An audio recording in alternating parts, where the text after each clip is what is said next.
Ladies and gentlemen, the secret word tonight is street. S-T-R-E-E-T. Really? You bet your life.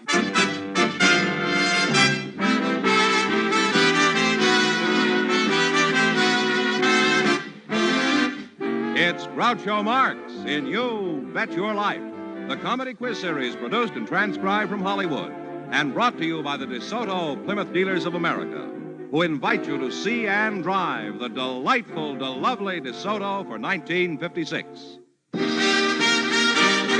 The time has come, it's very clear. The car you wanted is really here. It's delightful, it's the lovely, it's DeSoto. You'll understand the reasons why. For once you drive it, you want to buy. It's delightful, it's the lovely, it's DeSoto.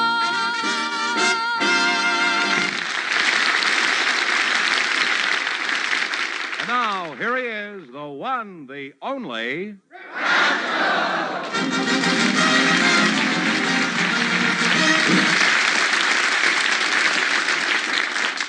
Well, here I am again with $2,500 for one of our couples. And if any of them say the secret word, the Flying A Duck will come down and pay him $101. The word tonight is street. Well, Groucho, just before we went on the air, our studio audience selected Mr. Mentor Klein to be on the program tonight. His partner is a very special guest, Dr. Giovanni. I've seen Dr. Giovanni work, and I thought that if I invited him down to the show, that you could have some fun with him, Groucho. So here they are. Folks, you come in, please, and meet Groucho Marx. Well, welcome. Welcome for the DeSoto Plymouth Dealers. Say the secret word, and you each get an extra $50.50. It's a common word, something you see every day. Well, what have we here? Two men, huh? How dull. Mentor Klein. That's me. Yeah, it's Mentor Klein That's and right. Dr. Giovanni. Eh? Where are you from, Mr. Klein? I'm from Chicago. In fact, I'm from the South Side. South side of Chicago? Near the Forestville School. Didn't you go there? No, With I your never went family? to school. I lived in the South On the Side, but That's right. I didn't go lived to right school. near there. I went to the Wilson Avenue Theater. But why did you come to California? I mean, was this the gold rush? Or? For the air, get nice, clean California air.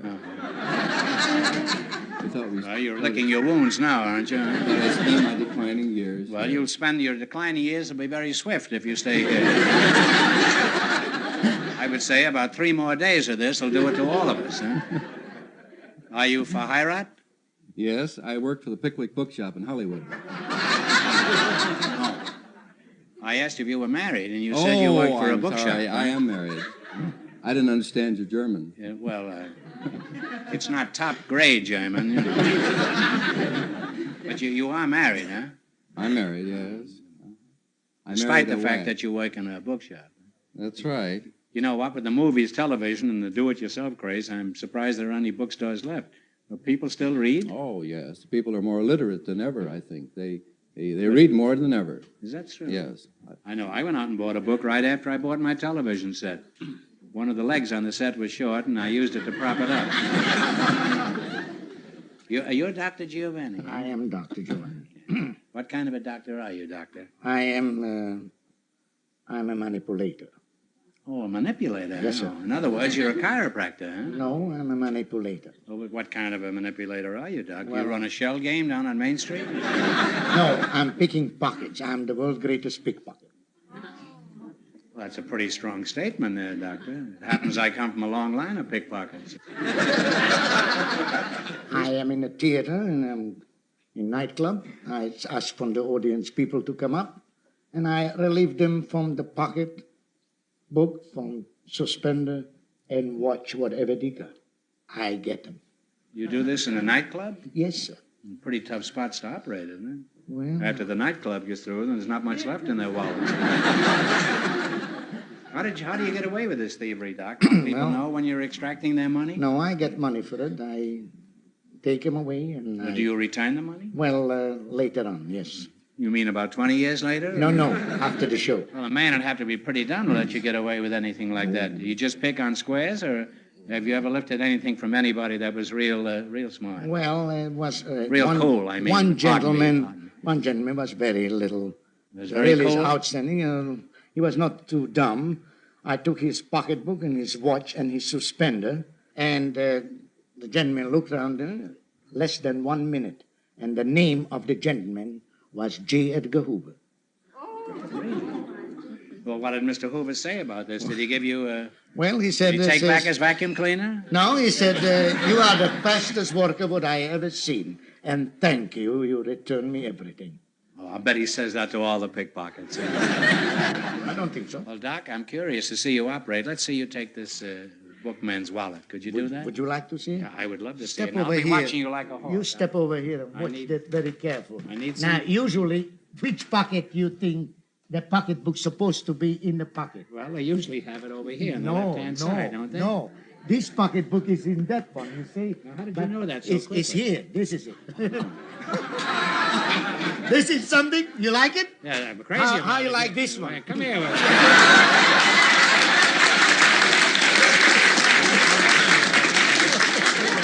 Don't every nickel of it, huh? Put it away. Don't worry about right, it. Now you can see why I'm the world's greatest pickpocket. I invented this act, and I am the father of this act. Yeah. Doc, you're about as shifty a character as anybody we've ever had up here. That includes Mr. Klein here. Thank you. Now, let's see how successful you are at playing our game here. Let's see if you can correctly name the professions of these famous people. And remember, the more the question is worth, the harder it is. Now, we want one answer between you, and you can start at 10, 20, all the way up to 100. 90. 90? All right. What was Booker T. Washington's profession? He was a teacher. Yeah, that's right. That's true. You now have $190. Now, what do you want to try? We didn't. 80. 80? What was Edvard Grieg's profession? Musician. Musician. Composer, that's right. You now have $270. Now, what are you going to try? 70. 70? What was William Allen White's profession? A newspaper editor. Editor and journalist is correct. Huh? You now have $340. 60, 100? 100. 100? What was Marcel Proust's profession? He was a writer. Novelist and writer is correct, and a great one, too. And you wind up with $440. Thank you very much. Thank you. Thanks, and a Merry Christmas to the DeSoto Plymouth dealers. Thank you. Thank you very Doctor. much It was a indeed, pleasure. Groucho. Before I leave you, I would like to give you a souvenir.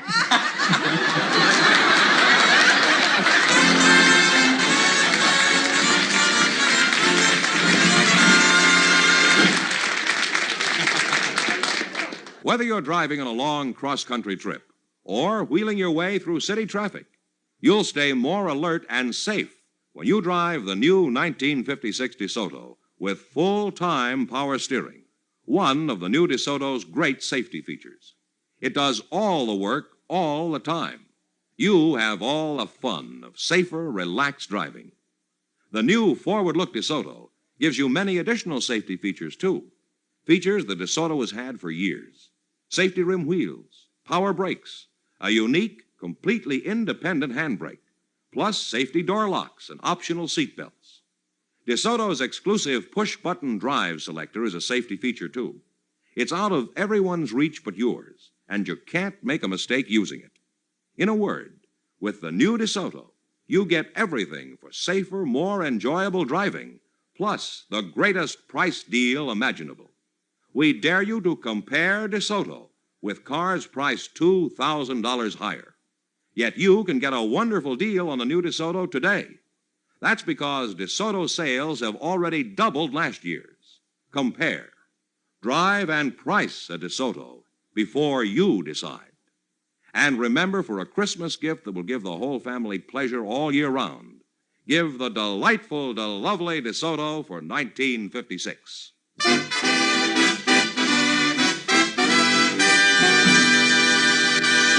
Groucho, we have a housewife for you now. She's Mrs. Edith Marsh. Her partner is a special guest, General Clarence A. Shoup. So, folks, would you come in, please, and meet Groucho Marx. Well, welcome for the DeSoto Plymouth dealers. Say the secret word and divide $101. It's a common word, something you see every day. General Shoup and Mrs. Marsh. General, we're glad to have you aboard. Thank you. Glad to be here, Groucho. Mrs. Marsh, I notice you spell your name E-D-Y-T-H-E. That's Edith. Why is that? What's wrong with the regular, customary way of spelling it? I know of no other way to spell it. I've always spelled it that way, Groucho. Well, do they call you Edith or Edith? They usually call me Edie. Edie. I'd like to have you call me Edie, if you don't mind. Well, you'll have to learn to spell your name differently. If you want to pronounce it Edith, I can't call you Edie. How old are you, Edie? Oh, a gentleman never asked a lady her age. Now, that's very true. Now, how old are you? Approximately. Well, can we just forget the whole thing? Yes, we can. And I'll call you Edith. General, you wouldn't mind telling us your age, would you? No, I wouldn't. 47. 47. Well, you're a fine-looking lad. What is your first name again, General? Clarence. Clarence. Oh, Clarence? General Clarence Shute. Your middle name wouldn't be Oop, would it? No, Oop Shute? not quite. It's worse than that. Well, what could be worse than Oop Shoop? Come on, Clarence. What's your middle name? Well, maybe Adelbert. Adelbert, huh? You're right. It's worse than Oop, huh? You got a lot of decorations on your chest. Could you tell us what they are, General? Well, I have the Distinguished Flying Cross, the Air Medal, the Army Commendation, Croix de Guerre, Distinguished Unit Citation, and various theater medals.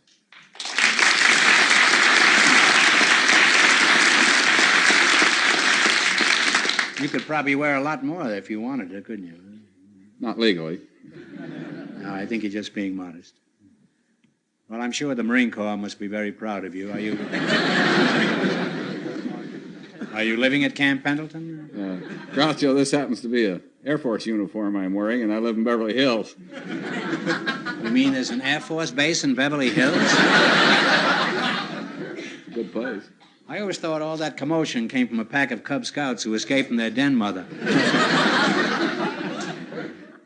Are you married, General?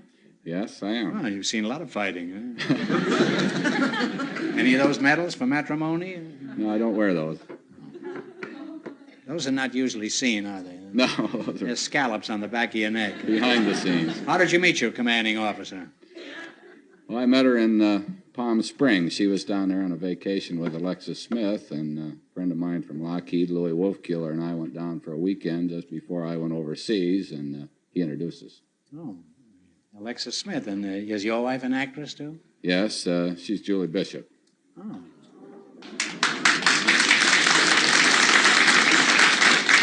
Well, you have a very attractive and talented star for a wife. I've seen her in many pictures.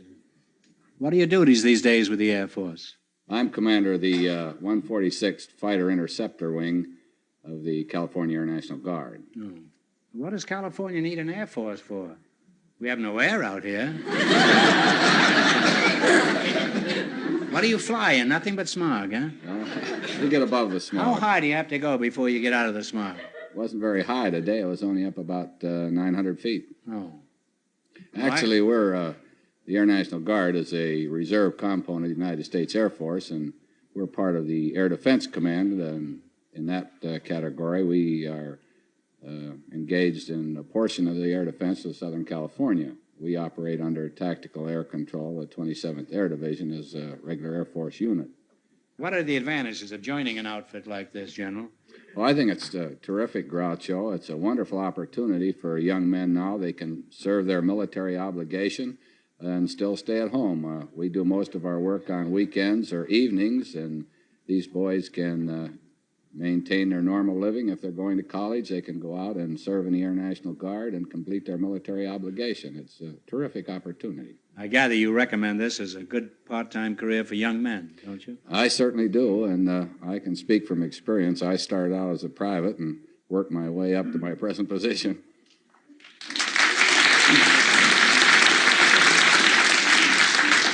Well, can everybody be a general after a while? Well, they all have the equal opportunity. You hear that, man?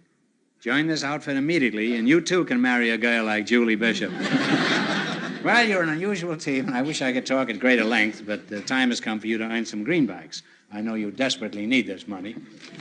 I presume you both know how to play the rules of You Bet Your Life. In the race for the $2,500, the first couple won $440, and the secret word is street. General information. Say, that's you, general information. About 90, I think. $90, huh? All right. According to the Bible, the races of mankind sprang from three brothers, Ham, Shem, and Japheth. Who was their father?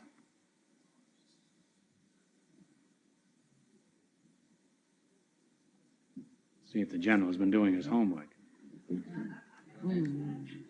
Who are those people again, Groucho? Ham, Shem, and Japheth. Japheth. Who was their father? If you don't know, guess. Well, it was Noah. But if it makes you feel any better, General, I didn't know it either. I'll guarantee I didn't. Well, You have half your $100. You now have $50. 60. What do the initials USO stand for? And I want the exact words. USO. United Service Organization? That is right, Edie. That is right. You now have $110. Hey, she's pretty good, huh? I'm getting better now. Okay, what are you going to go for? She says try 100. 100. All right. What is the capital of the state of Nevada? We think Tonopah. No. You'll have to fly over Nevada sometime, General, huh? It's Carson City. You now have $55. Well, it's a tricky question. Everybody says Reno. Everybody that's divorced says Reno. Everybody gets wiped out says Las Vegas. What are you going to go for? 80? 70? 80? 50? 40? 80, she said. 80. In order to protect a trademark, it must be registered with what United States government office? United States Patent Office. Never a truer word has been said. Patent office is right. You now have $145, and that's your score. Well, thanks and Merry Christmas from the DeSoto Plymouth dealers. Thank you, Groucho.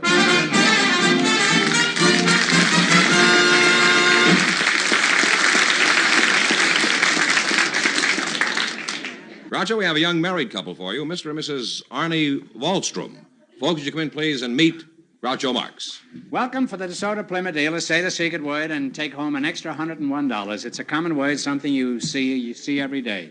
Mr. and Mrs. Waldenstrom. And Mr. Waldenstrom, I notice on this card that there are two little dots over your name. What is that for? Is that to confuse the police? No, it's an umlaut on the O.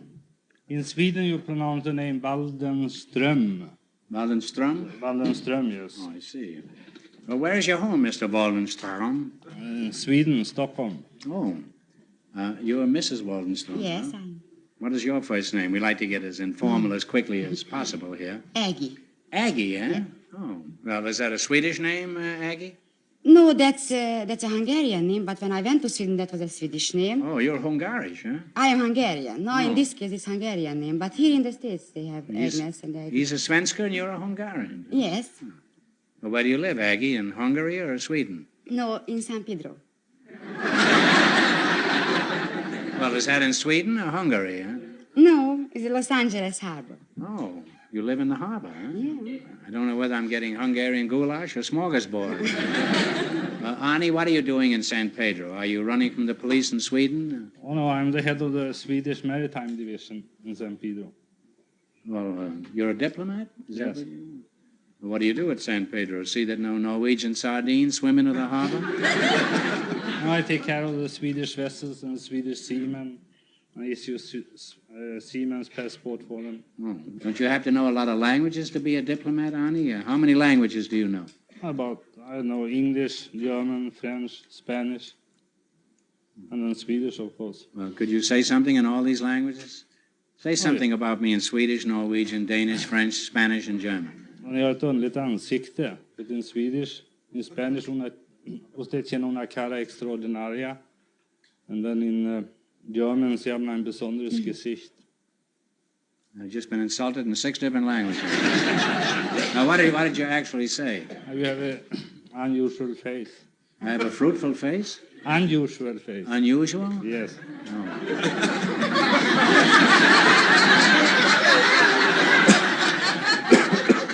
That certainly fathers north in compliments of the year. May I say a few words? Well, May I, yeah, Mr. remember, Marx, you're a may I? wife, and just say a Yes, few. may I? Table, trees, sky, money, hand, car, wall. Nothing coming up. Didn't I hit it? Didn't I? I'm sorry.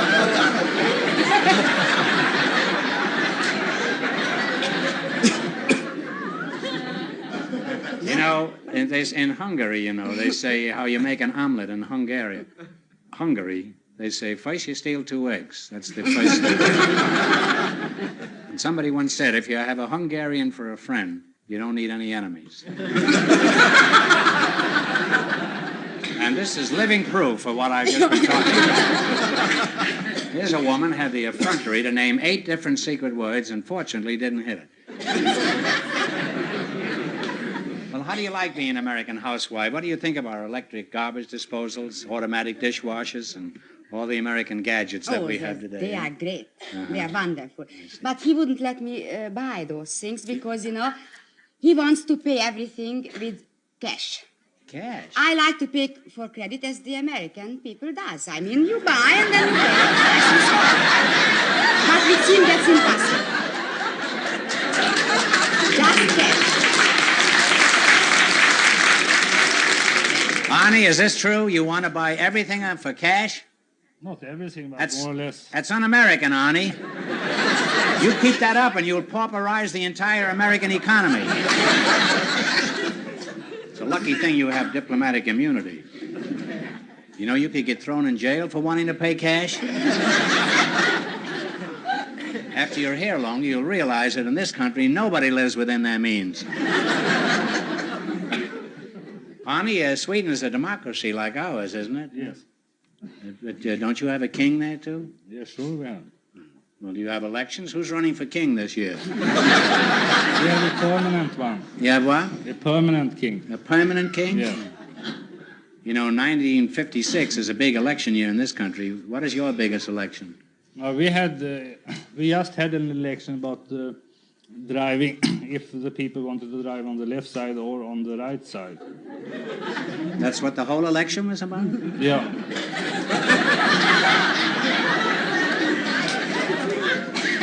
Well, who was running? Just the automobiles, huh? Why don't they just drive on both sides like they do in Los Angeles? Well, you're a very nice and attractive couple, and you're a credit to both countries. 3 countries. Thank you. United States, Hungary, and Sweden. Thank you very much. And I'd like to go on talking to you two, but the time has come for you to win some money, which means play You Bet Your Life. Yes. Please, Mr. Marx. Yes. Give the questions slowly. Slowly? If it's possible. Okay, I'll take about 20 minutes with each one. Yeah, Huh? oh, that's good. I presume you both understand the rules, huh? Yes. In the race for the $2,500, the first couple still leads with $440. I'll give you a brief synopsis of some of the most famous movies of all time, and you give me the title of the movie. I imagine most of these played in Europe. Some of these go quite a way back, and remember, the more the questions were, the tougher it is. Now, you can start with 10, 20, all the way to 100, and one answer between you. 70. Yeah, the boss. The boss? Yeah. Now it comes out. Huh? Yeah. Only here. 70. Yes. All right, in 1943, Humphrey Bogart and Ingrid Bergman made a picture centering around a cafe in French Morocco. What was the name of this picture? Casablanca. That is right, Casablanca. You now have $170. Now, suppose she'd said some other picture, and then you'd lost the money, see? So we want one answer now. Now, what do you want to go for? 80, 50, 100, 60. 60? Is that satisfying? That's okay. Well, Ingrid Bergman and Charles Boyer starred in a movie about a man who tried to drive his wife insane. What picture was it? No, what?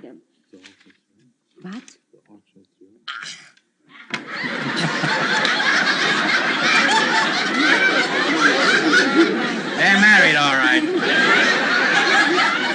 there was any doubt about it, I just found out definitely. What's the answer? Come on, take a guess if you don't know. The Arch of Triumph. Huh?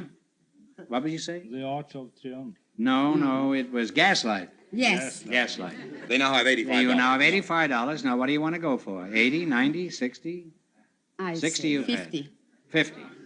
Audrey Hepburn and Gregory Peck made a picture about a princess and a newspaper man. What was the name of it? Holiday Roman. Roman. Roman holiday. Romaine Holiday. It's a salad, but that's...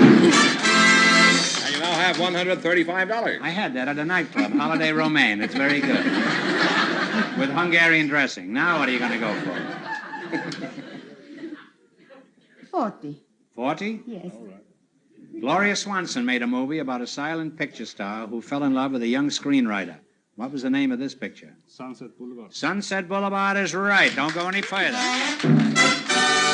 You wind up with $175. Well, thanks, and a Merry Christmas from the DeSoto Plymouth Dealers. Thank you very much. Thank you. Merry Christmas to you. That means that Dr. Giovanni and Mr. Klein, with $440, get the chance at the $2,500 question.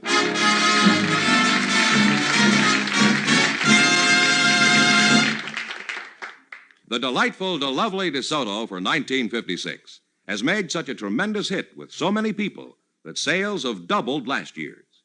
Well, that does more than just make us happy. It makes it possible for your DeSoto Plymouth dealer to offer you an exceptional price deal right now on the DeSoto model of your choice. It means that right now, within your budget, you can move up to the greatest car in the medium price field, the 56 DeSoto. And that's a real thrill, because DeSoto compares with the cars priced $2,000 higher. Just compare DeSoto's daring flight sweep styling, sensational new push-button driving, full-time power steering, power brakes. Compare these fabulous DeSoto features with those of the most expensive cars. Then you'll know why DeSoto is your best buy for 1956. Tomorrow, drive and price a DeSoto before you decide. And remember, for the greatest family Christmas gift possible, give a new 1956 DeSoto. You'll understand the reasons why. For once you drive it, you'll want to buy. It's delightful, it's the lovely, it's DeSoto. Groucho, here are Dr. Giovanni and Mr. Klein, all set for the $2,500 question. Right in here, gentlemen. I'll give you 15 seconds to decide on a single answer. Think carefully and please no help from the audience. You ready? The Harding administration was embarrassed by a scandal involving the unauthorized use of naval oil reserves. It was one of the biggest cases of its kind in our history. For $2,500, what was this scandal called? Talk it over.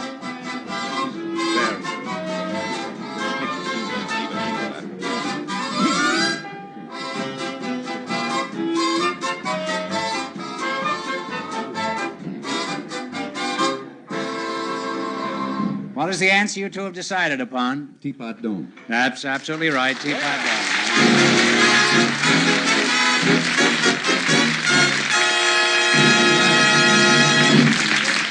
So you win $2,500 plus how much in the quiz, George? $440 in the quiz. That's $2,940. What are you going to do with all that money? I'm going to buy a hearing. A hearing aid, eh? Well, congratulations and Merry Christmas from the DeSoto Plymouth Dealers of America. You bet your life. Thank you.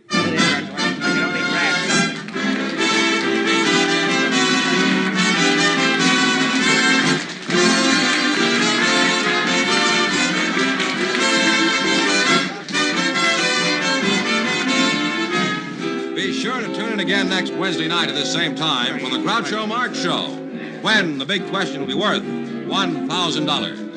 Don't miss the Chrysler Corporation's big TV show on another network. And don't forget Groucho's television show, brought to you by the DeSoto Plymouth Dealers of America, who invite you to visit your neighborhood showroom tomorrow to see and drive the delightful, lovely DeSoto for 1956. And when you drive in, tell them Groucho sent you. Good night, folks, and remember, it's delightful, it's the lovely, it's DeSoto.